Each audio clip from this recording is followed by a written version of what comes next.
নামাজ পড়তে ভালো না লাগলে একটি দোয়ার আমল করবেন, দেখবেন নামাজ পড়তে ভালো লাগবে। যাদের নামাজে মন বসে না তারাও নামাজ পড়ে এই আমলটি করবেন, ইনশাআল্লাহ আল্লাহ পাক রব্বুল আলামিন নামাজে মনোযোগ বৃদ্ধি করে দিবেন, নামাজ পড়তে আপনার ভালো লাগবে। এটা আমার কথা নয়, আবু দাউদ শরীফের 1522 নম্বর হাদিসের ভিতরে রয়েছে, 1522 নম্বর হাদিসের ভিতরে রয়েছে। মুআজ ইবনে জাবাল রাদিয়াল্লাহু তাআলা আনহু, আল্লাহ রাসূলুল্লাহ সাল্লাল্লাহু আলাইহি ওয়াসাল্লামের প্রিয় একজন সাহাবী ছিলেন, তিনি এই হাদিসটি বর্ণনা করেছেন। নবীজি সাল্লাল্লাহু আলাইহি ওয়াসাল্লাম মুআজ ইবনে জাবাল রাদিয়াল্লাহু তাআলা আনহুকে এই হাদিসটি বলেছেন এবং এই দোয়াটা শিক্ষা দিয়েছেন। বিশেষ করে আমরা অনেকেই নামাজ পড়ি, আবার অনেকে নামাজ পড়ি না, যাদের নামাজ পড়তে ভালো লাগে না তারাও এই আমলটি করবেন। এবং বিশেষ করে যারা নামাজ পড়েন কিন্তু নামাজে মন বসে না, যখনই আপনি নামাজে দাঁড়ান সাথে সাথে আপনার মনটা নামাজের বাহিরে চলে যায়। এরকম হয় কি হয় না?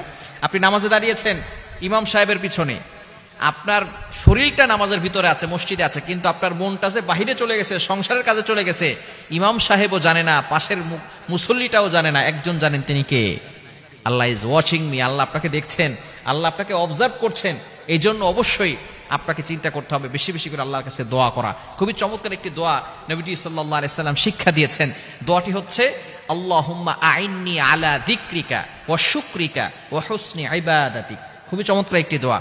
এই দোয়াটা পড়লে আল্লাহ পাক রব্বুল আলামিনের স্মরণ যাতে করে আপনার বেশি বেশি হয় এবং বেশি বেশি করে আপনি আল্লাহ তাআলার কৃতজ্ঞ বান্দা হতে পারেন এবং আল্লাহ তাআলার ইবাদত করতে পারেন পরিপূর্ণভাবে, এটা দোয়া করলে আল্লাহ পাক রব্বুল আলামিন এগুলো আপনাকে বাড়িয়ে দিবেন। বিশেষ করে যারা নামাজ পড়তে ভালো লাগে না যাদের, তারা এই দোয়াটা বেশি বেশি পড়বেন। আল্লাহুম্মা আইন্নি আলা যিকরিকা ওয়া শুকরিকা ওয়া হুসনি ইবাদাতিক। আল্লাহ তাআলার প্রশংসা করার দরকার আছে না নাই? আল্লাহ তাআলা আমাদেরকে যে নিয়ামত দিয়েছেন সেই নিয়ামতের কৃতজ্ঞতা আদায় করার দরকার আছে না নাই? অনেকেই আছি আমরা আল্লাহ তাআলার কৃতজ্ঞতা আদায় করি না। আমাদের সব কিছুর সময় হয় কিন্তু নামাজ পড়ার সুযোগ হয় না। ব্যবসা যারা করতেছেন ব্যবসার দোহাই দিয়ে বলেন নামাজ পড়ার সময় পাই না হুজুর। আপনি যারা চাকরি করতেছেন চাকরির দোহাই দিয়ে আপনি বলেন যে নামাজ পড়ার সময় হুজুর আমাদের হয় না। আপনি যাই করেন না কেন, আপনাকে আল্লাহ তাআলা কেন পাঠিয়েছেন একটু চিন্তা করে দেখেন, একটু নিজেকে প্রশ্ন করেন, কেন আল্লাহ তাআলা আপনাকে বানালেন? আল্লাহ তাআলা আপনাকে বিবেক দিয়েছেন, পশু পাখিকে বিবেক দেয় নাই, পশু পাখি কথা বলতে পারে না, কিন্তু আপনাকে আল্লাহ তাআলা বিবেক কেন দিলেন? আল্লাহ তাআলা আপনাকে এত সুন্দর করে কেন সৃষ্টি করলেন? আল্লাহ তাআলা কোরআনের ভিতরে নিজেই বলে দিয়েছেন।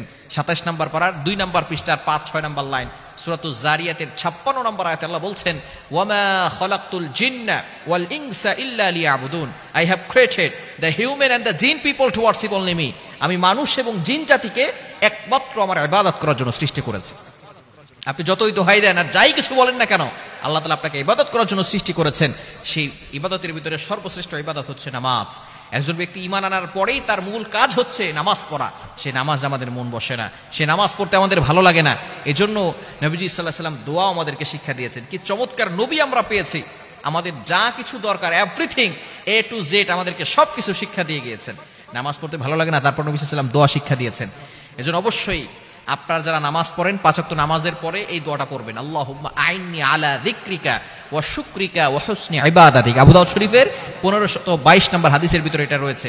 যদি আপনি বেশি বেশি পড়তে পারেন আল্লাহ পাক রব্বুল আলামিন নামাজের ভিতরে মনোযোগ বাড়িয়ে দিবেন এবং বেশি বেশি করে আপনি আল্লাহর ইবাদত করতে পারবেন, ইবাদতে মজা পাবেন। আল্লাহ তাআলা আমাদের সকলকে এই আমলটি করার